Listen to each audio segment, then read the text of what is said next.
Okay, and now for my little miniature series on soloing over the chicken. And the reason I'm doing this, by the way, is because I had a kind of crappy solo moment the other night where I panicked and I just went on autopilot and I didn't really relax, and I played a solo that just sounded like shit, basically.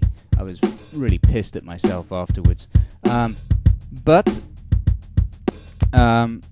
what you can do with the chicken, if you've looked at the lesson for intermediate players, you will see that we have already gone through the chord voicing for the E string, and what we're going to do this, and we also played solos just using the Mixolydian scale for each chord on E string positions.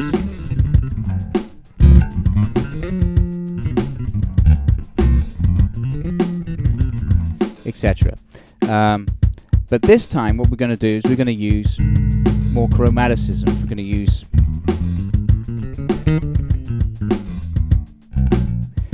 to use practically all the chromatic notes in the bebop scale.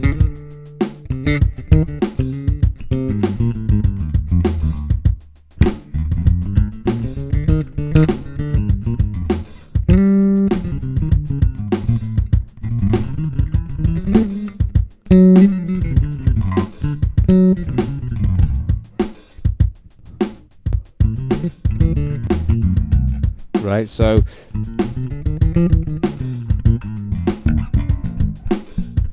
that we get that kind of sound. It's a little bit more fluid, and it gives us many more options with what we can do harmonically.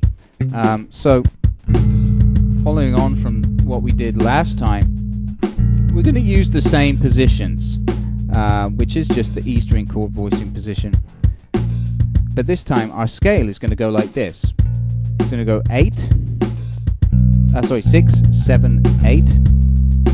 Shift a string, and for this one you've got to keep your one finger per fret rule. So 6, 7, 8. Shift the string. 5, 6, 7, 8, and then the same across all the other strings. 5, 6, 7, 8. 5, 6, 7, 8. And that gives you an excellent array of notes that all work over the dominant 7th chord. Okay, why do they all work over the dominant 7th chord? You might ask, well, why does an A work over the A natural work over a B flat dominant 7? Because surely it should be A flat. If it's a passing note, it's okay. You don't want to be holding on to that note though when you're playing it over the dominant 7. But as a passing note, it's okay. The rest of them though are all great, because if you look at it, the flat 9th, the 9th, right, or the 3rd, okay, the 4th or the suspended 11th sounds fine.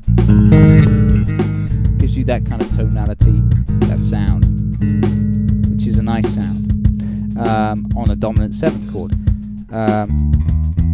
The flat 5 or raise 11.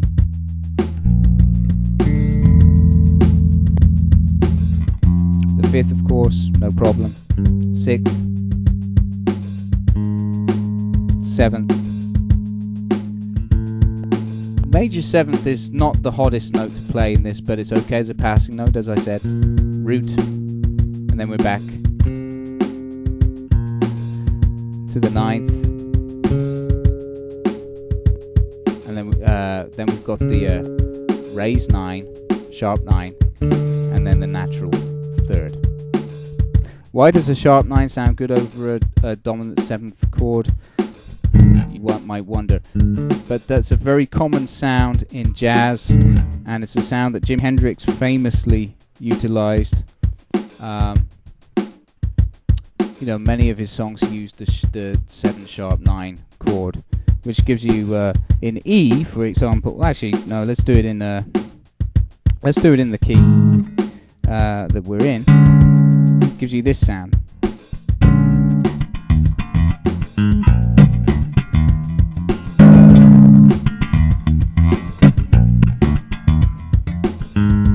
Right, so when we're in the chicken, it gives you that kind of sound.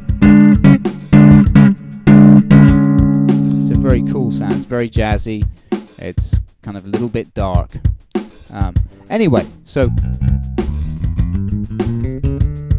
that is our cool kind of bebop-y sort of scale. It's not exactly the bebop scale that you might find in all the theory books, but it works on the bass and it's easy.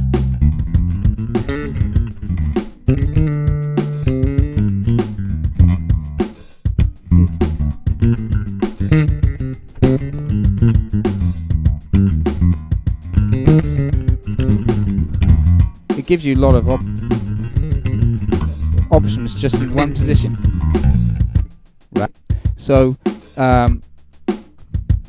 that is why it's so great. It gives you so many options in one position. You're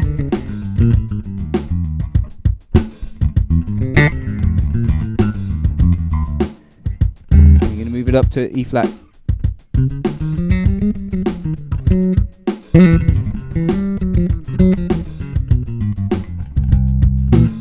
So you could hear the chords moving through that solo right there, right? You could hear all the changes. And that's what you want to aim at. It doesn't mean that you have to play the root note every time.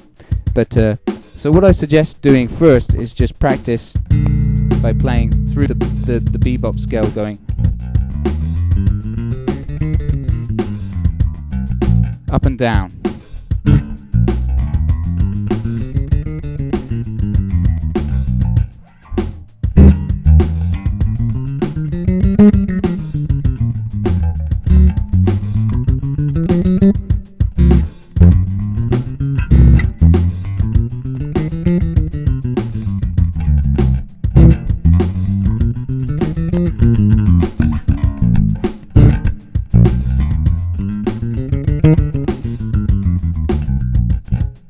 Etc. Right? And then once you get used to that, then break out.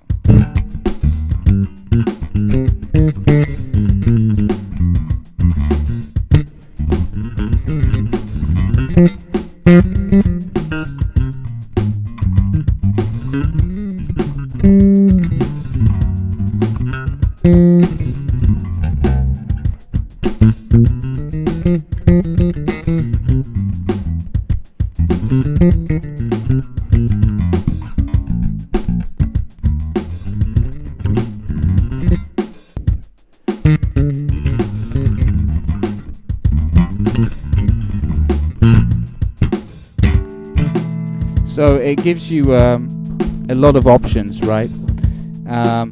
That scale, I think, is one of the most useful scales that I know, actually, because it contains everything. You know, it's got dominant seventh, of course. It's got the diminished arpeggios are going to be inside that as well. Minor 7 arpeggios are inside that. You know, minor 7 flat 5, major 7.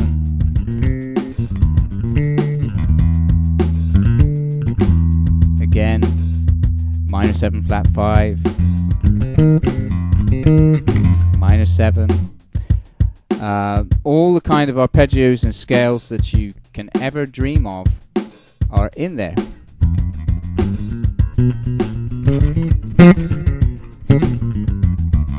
And that's why once you start learning that scale, you'll start to realize that a dominant 7 is a chord that you can play almost anything over. But for today, let's recap, and what we've learned today is this scale.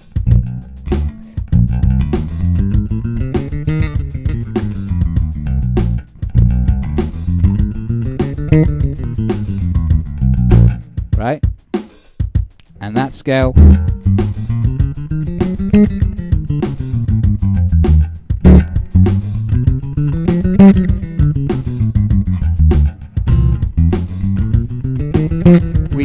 move that scale through all the positions.